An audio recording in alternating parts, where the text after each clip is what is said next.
l'incroyable dépendance de la parole qui est Dieu lui-même.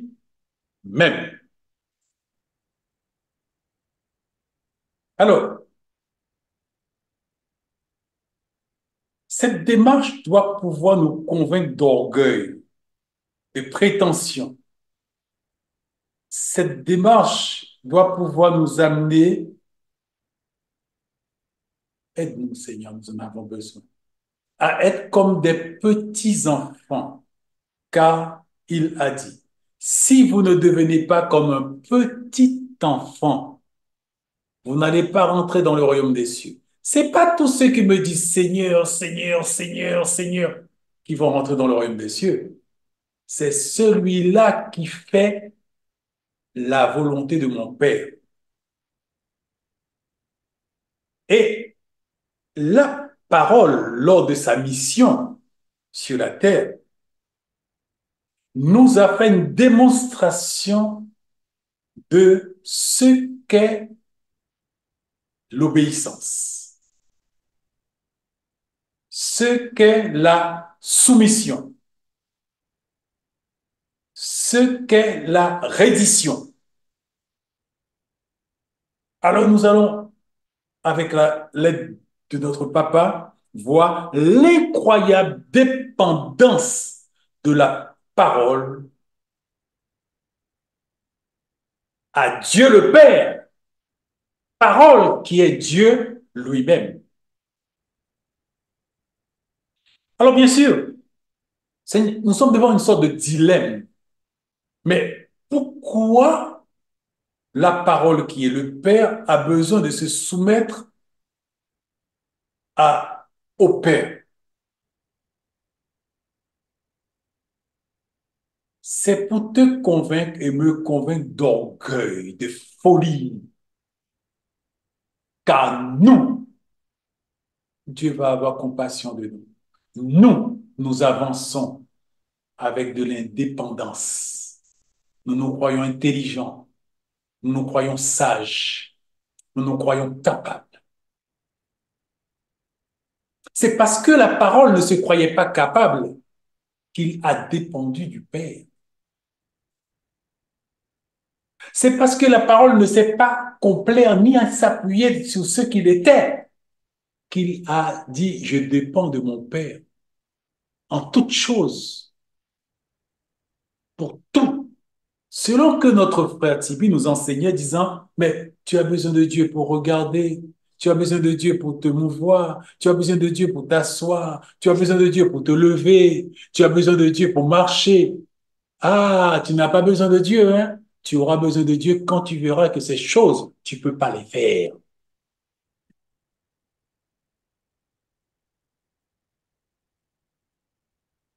C'est là que nous comprenons, mais Seigneur, si tu viens pas à mon secours, c'est fini pour moi. Mais c'est vraiment fini pour moi. Nous sommes dangereux pour nous-mêmes. Nous sommes une menace pour notre propre avenir. Et si Dieu ne nous aide pas, s'il ne nous vient pas en aide, aucun d'entre nous n'allons réussir. Mais nous réussirons parce qu'il est avec nous. Parce qu'il est avec nous. Nous sommes inscrits, non pas dans ceux qui vont échouer, nous sommes inscrits dans ceux qui vont réussir et qui vont réussir brillamment, car Dieu le veut. Et il en sera ainsi.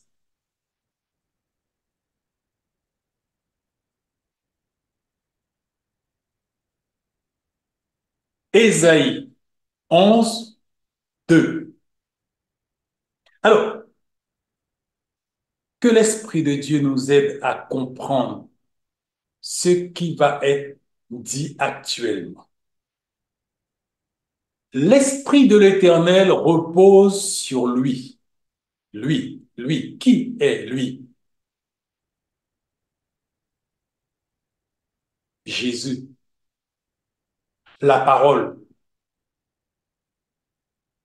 Mes frères, la parole, c'est Dieu lui-même. Je confirme. Oui, la parole, Dieu lui-même.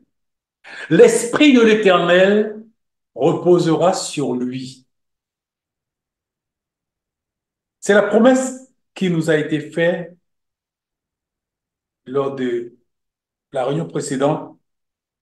Là, il nous a été dit que nous allons voir qui est Jésus réellement.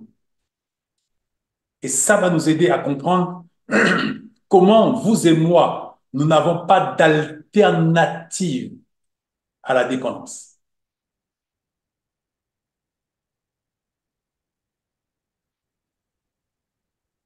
Il dit, l'Esprit de l'Éternel repose sur lui. Esprit de sagesse. Alors, vous et moi, nous avons pour habitude de nous croire sages. Et sur la base de cette sagesse, nous menons des actions et nous prenons des décisions. Que Dieu nous aide. Que Dieu nous aide. Nous prenons des actions, nous prenons des décisions. Voilà que la parole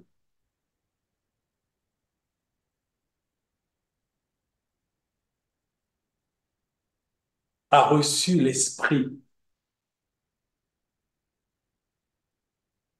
Et l'Esprit est venu sur lui pour le conduire, pour le diriger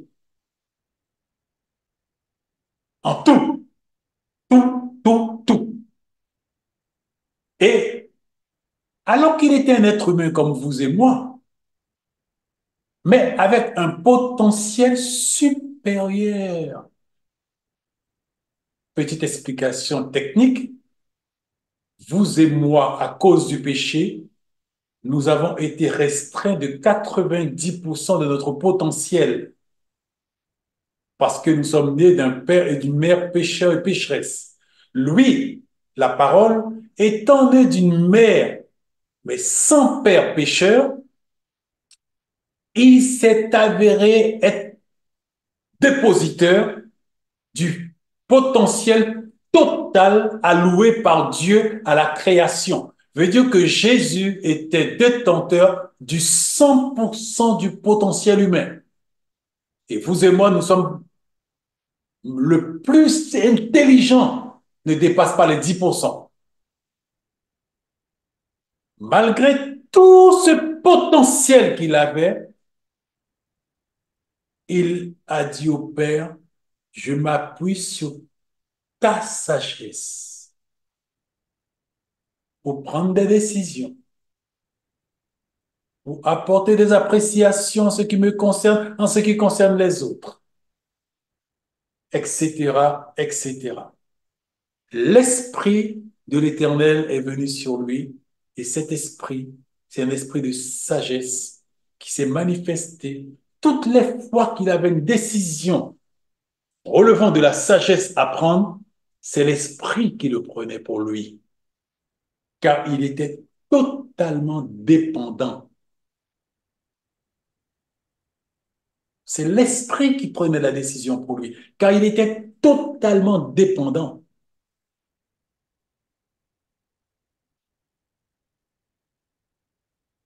Vous et moi, nous ne le disons pas, mais nous le croyons à l'intérieur de nous, que nous sommes intelligents. Et en vertu de cette intelligence, pardon, dont nous prévalons, nous nous comportons, nous prenons des décisions, nous faisons des choses, nous appuyons sur cette intelligence-là. Lui, la parole, a dit non. Ton esprit va me pouvoir de ton intelligence pour faire les choses. Je dépends de toi. J'ai de l'intelligence que tu m'as donnée, comme tous les êtres humains, et je suis pourvu du full potentiel, le 100%, pas 10%, comme vous et moi. Enfin, certains d'entre nous, nous sommes à 2%, 3%, 4%. Le plus doué des humains peut arriver à 10%. Et lui, il dit non, j'ai le 100%. Mais je ne m'appuie pas sur ça pour prendre des décisions relevant d'intelligence. Je m'appuie sur ton intelligence. Je suis dépendant à 100% de toi. S'il te plaît, aide-moi.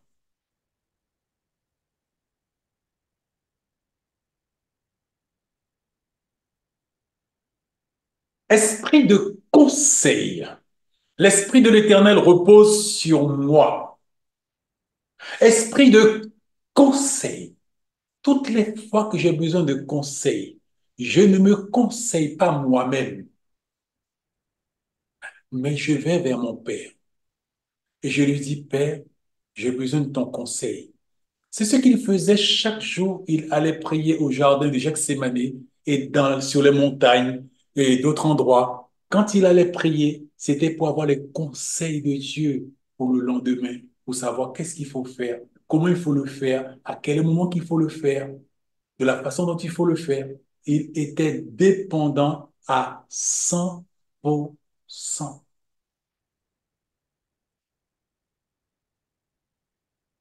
Vous et moi, nous avons besoin d'apprendre la dépendance. Jusqu'à aujourd'hui, nous avons péché allègrement par la manifestation de notre orgueil, notre élévation, notre prétention. Mais s'il te plaît, aie compassion de nous, aie compassion, s'il te plaît. Lui, esprit de conseil, c'est l'esprit qui le conseillait.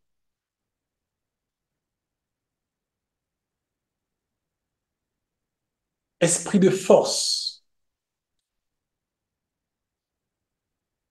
la force dont il avait besoin,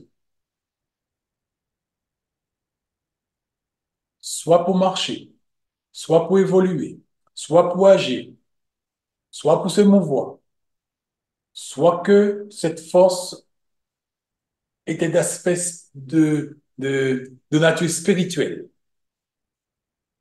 Il n'allait pas puiser dans sa force à lui. Il s'appuyait sur la force du Saint-Esprit. Rappelez-vous, nous l'avons vu, l'Esprit, c'est le souffle du Père qui agit sur toute la planète et qui apporte son aide et son secours à tous ceux qui veulent dépendre de lui. Et la parole a dit, je veux dépendre de toi. Et l'esprit de force est venu sur lui. Et il n'agissait pas par sa propre force, mais il agissait par la force de son Dieu, du Père.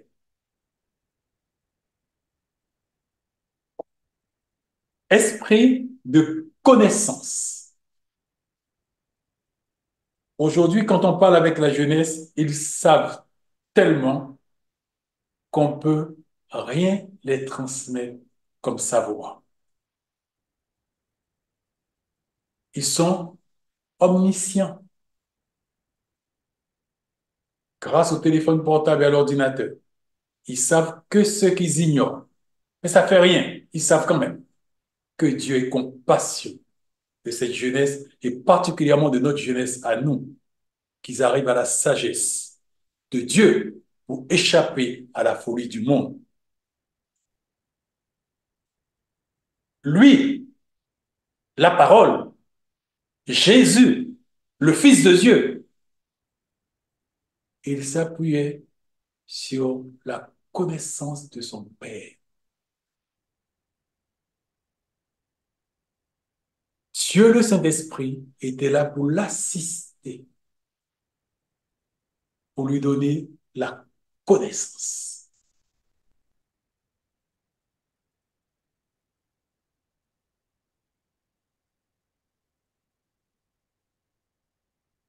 Il connaissait son Dieu, mais il a dit à son Dieu, j'ai besoin de toi pour pouvoir manifester la crainte de l'Éternel, savoir la haine du mal. Il ne s'est pas appuyé sur lui-même pour dire, je hais le mal, je n'ai rien à faire avec le mal, car j'ai la crainte de l'Éternel. Non, il a dit que Dieu, le Saint-Esprit, soit sur moi, en moi, pour me communiquer la crainte de l'Éternel, à savoir la haine du mal. Totale dépendance. Totale dépendance. Il dépendait de son Père à 100%. Oh Dieu, on a besoin de toi. Il prendra son plaisir dans la crainte de l'Éternel. Son plaisir, il l'a pris dans la haine du mal. Il marchait, il évoluait et il a pris son plaisir dans ce que l'Esprit lui a communiqué, cette crainte de l'Éternel. Et il l'a manifesté qui, de telle manière, c'est devenu un plaisir pour lui.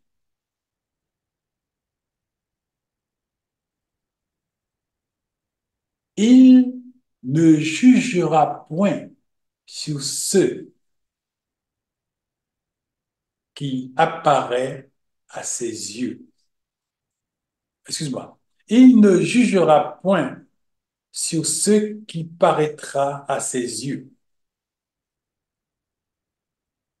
Il voit la chose, il constate la chose. Vous et moi, avec notre orgueil, qu'est-ce que nous disons? Moi en premier, voilà ce que j'ai vu. Voilà ce qui est. C'est ça. Orgueilleux. Père, aie compassion de moi et de nous. Lui, la parole, il voit, constate, il va voir son Père. Père, qu'est-ce qu'il en est? Père, qu'est-ce qu'il y en a? C'est quoi ça? Et nous comprenons pourquoi je ne pourrais pas vous dire tout ce que je sais du frère qui a accompli la mission et qui est parti, ça fait pas trop longtemps. Mais en fin de compte, dans beaucoup de choses, il a manifesté tout ça. Pour cela que je suis arrivé à certaines conclusions que je garde pour moi. Ne vous inquiétez pas, il n'y a qu'un seul Dieu. Il n'y a pas deux. Un homme, c'est un homme. Pour ceux qui pourront mal comprendre ce que j'ai dit. Il ne jugera point sur ce qui apparaîtra à ses yeux. Ce qui paraîtra au moment, qui paraîtra à ses yeux. Mais il va voir son père et il dit à son père, Père, qu'est-ce qu'il en est? C'est quoi ça? Que dois-je comprendre par rapport à cette situation? Que, que cette personne qui a dit cette chose, qui a accompli cette action, a voulu dire? Totale dépendance. Et là, son père lui disait ça, ça, ça. Il disait, d'accord.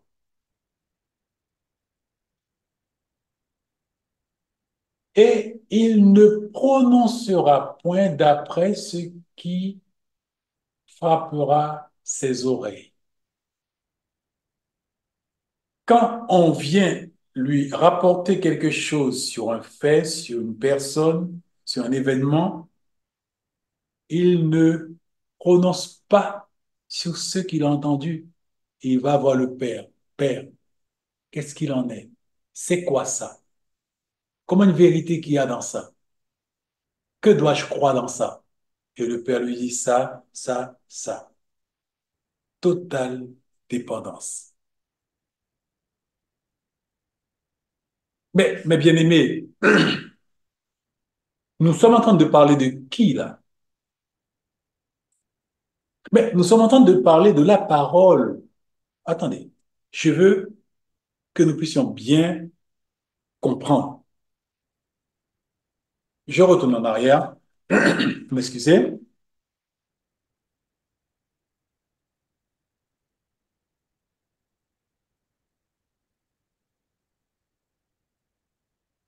Nous sommes en train de parler de qui là? Mais nous sommes en train de parler, je monte avec la souris, nous sommes en train de parler de la parole. Qui a créé le monde? Qui a créé l'univers? Le Père dit que la lumière soit la parole. N'oubliez pas, quand le Père parle, c'est la parole du Père. Le souffle, quand le Père souffle, c'est le souffle du Père, la vie. Et là, l'esprit se rencontre avec la parole sous l'ordre du Père et la lumière est.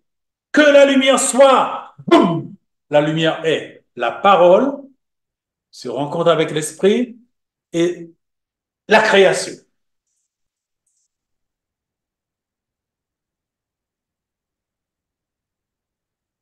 Et maintenant, nous sommes en train de parler de la parole qui affiche une totale dépendance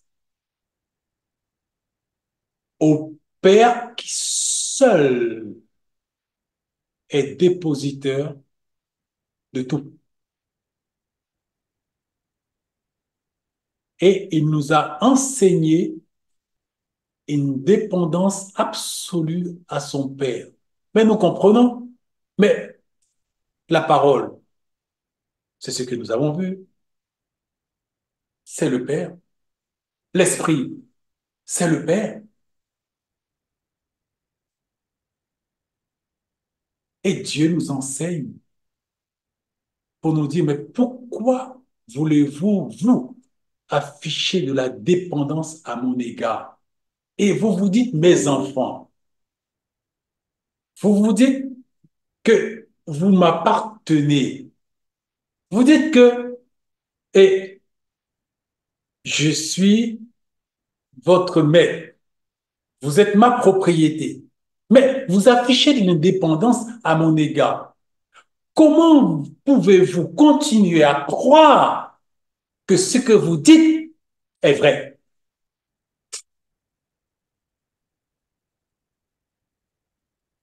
Est-ce que vous n'êtes pas en train de vous tromper vous-même?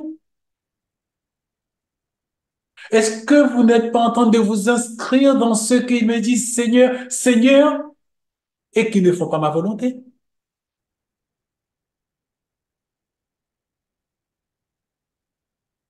Seigneur, aide-nous. Nous avons vraiment besoin de toi.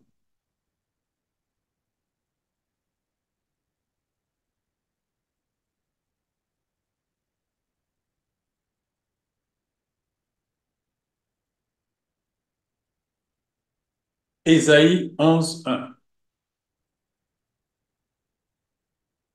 Malheur à ceux qui descendent en Égypte pour avoir du secours, qui s'appuient sur des chevaux.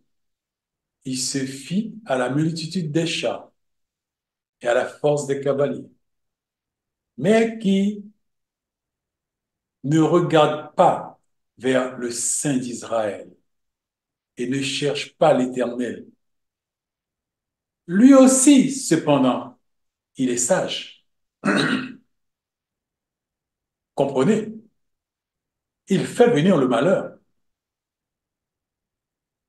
et ne retire point ses paroles. Il se lève contre la maison des méchants et contre le secours de ceux qui commettent l'iniquité.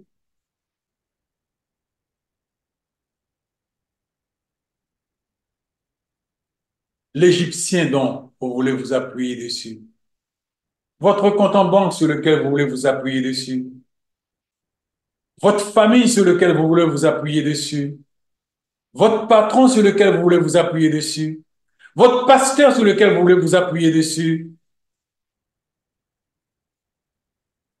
votre ami sur lequel vous voulez vous appuyer dessus, est homme et non Dieu. Je dois être la source de tout pour vous. Vous devez dépendre de moi et de rien d'autre et de personne d'autre. L'Égyptien, là, le compte en banque, l'ami, votre pasteur, il est homme et non Dieu.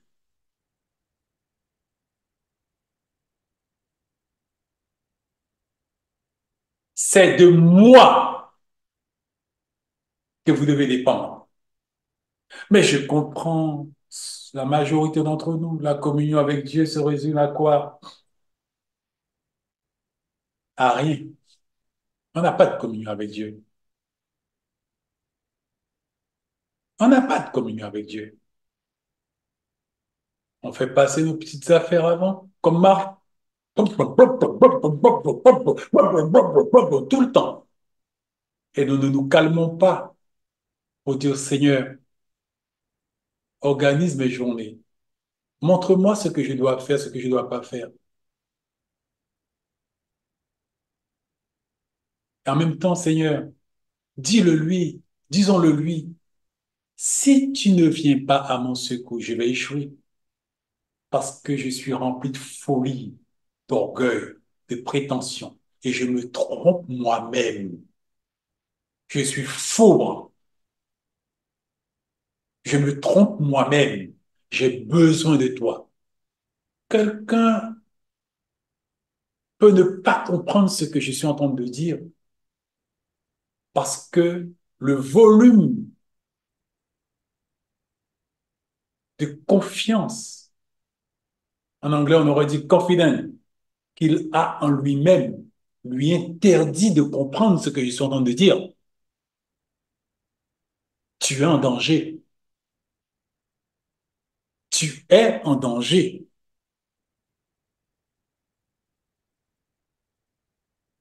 L'échéance est prête. Le dénouement de l'attente est sur nous. Il te dit, l'Égyptien, c'est un, l'Égyptien, c'est un, comment on dit? Pour dire, ça peut être une casserole, n'importe quoi. Comment on dit ça? Il y a un terme? Alors, l'Égyptien peut représenter ton patron, l'Égyptien peut représenter toi-même, l'Égyptien peut représenter ton épouse, l'Égyptien peut représenter ton mari, l'Égyptien peut représenter tes enfants, l'Égyptien peut représenter ta voiture, ta maison. Il te dit, c'est l'Égyptien est homme et non Dieu. Tu ne peux pas t'appuyer sur ça. Tu ne peux pas dépendre de ça. C'est de ton Dieu que tu dois dépendre. La dépendance sur moi, dit Dieu, à 100%. Sur tout, en tout et pour tout, tu dois dépendre de moi. Comme mon fils qui n'a pas pris de décision lui-même, qui ne s'est pas dirigé lui-même, qui n'a pas apporté d'appréciation lui-même, mais qui a dépendu de moi pour tout. L'Égyptien est homme et non Dieu. Ses chevaux sont chair et non esprit. Et nous avons vu que la parole, en tout, a dépendu de son Père, Dieu. Et la parole était conduite en tout par l'esprit. La parole n'a pas affiché d'autonomie ni d'indépendance. La parole a affiché une totale dépendance. Quand l'Éternel étendra sa main, le protecteur chancellera, le protégé tombera, et tous ensemble, ils périront. Voilà ce que Dieu veut nous éviter. Il ne faut pas que nous puissions nous appuyer sur des choses temporelles, des choses terrestres qui ne peuvent pas sauver. Dieu veut que nous puissions développer notre relation avec lui pour que nous puissions le voir comme notre seule source de tout, notre seule source de tout. Ce n'est pas à l'homme. Tout ce que j'ai dit là, c'est pour ça que bien souvent vous m'entendez dire cette parole-là. Ce n'est pas à l'homme, quand il marche, à diriger ses pas. Il n'est pas donné à l'homme que nous sommes, quand il marche, à diriger ses pas. Comptons sur nos potentiels, notre sagesse, notre intelligence. Dieu dit, mais l'Égyptien est homme, ta sagesse est homme, ton intelligence est homme, ton potentiel est homme, et non Dieu. Tout ton savoir, tes chevaux là, sont chair et non esprit. Un homme n'est pas appelé à diriger ses pas. Il doit dépendre de son maître, de son Seigneur, de son Dieu. Tout, en tout et sur tout. Dieu veut que nous puissions dépendre de lui pour sécuriser notre destinée, pour que quand le jour viendra, que nous ne puissions pas être dans l'insécurité, mais que nous puissions être dans une totale sécurité, chanter des cantiques, louer son Dieu. Et quand nous développons cette dépendance, quand bien même les montagnes vont chanceler au cœur des mers, moi je demeure en paix et dans la sérénité. Et plus que le fléau va se manifester, c'est plus que mon calme est là. Ma paix est là.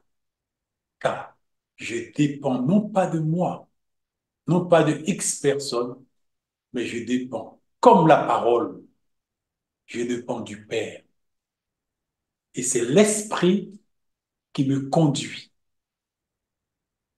C'est l'Esprit dont j'ai fait mon conseiller.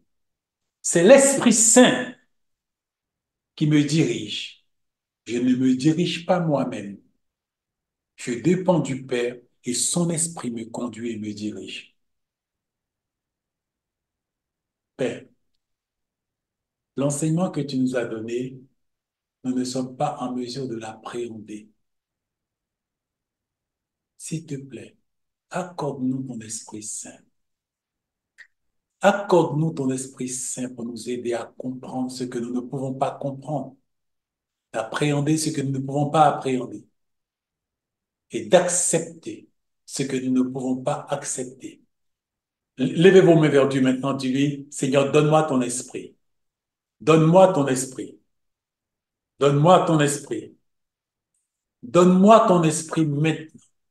Que ton esprit puisse se substituer à cet orgueil que j'ai toujours manifesté, à cette prétention que j'ai toujours manifestée, à cette indépendance insolente que j'ai toujours manifestée vis-à-vis de toi. Je t'ai blessé, je t'ai attristé par mon attitude et mon comportement. S'il te plaît, aide-moi, aide-moi à ne plus me comporter de cette manière-là. L'enseignement que tu nous as donné, par nous-mêmes, nous ne pouvons pas l'appréhender, ni la prendre dans notre cœur, cette parole. Et s'il te plaît, par ton Esprit Saint, viens sur nous, Que nous soyons scellés maintenant au nom de Jésus. Et que ton intelligence, ta sagesse puisse être à nos côtés pour nous diriger, pour nous conduire. Je t'en supplie, Père, au nom de Jésus.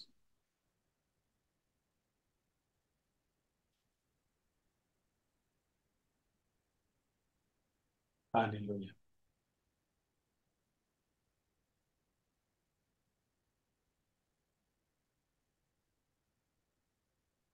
Merci, Seigneur.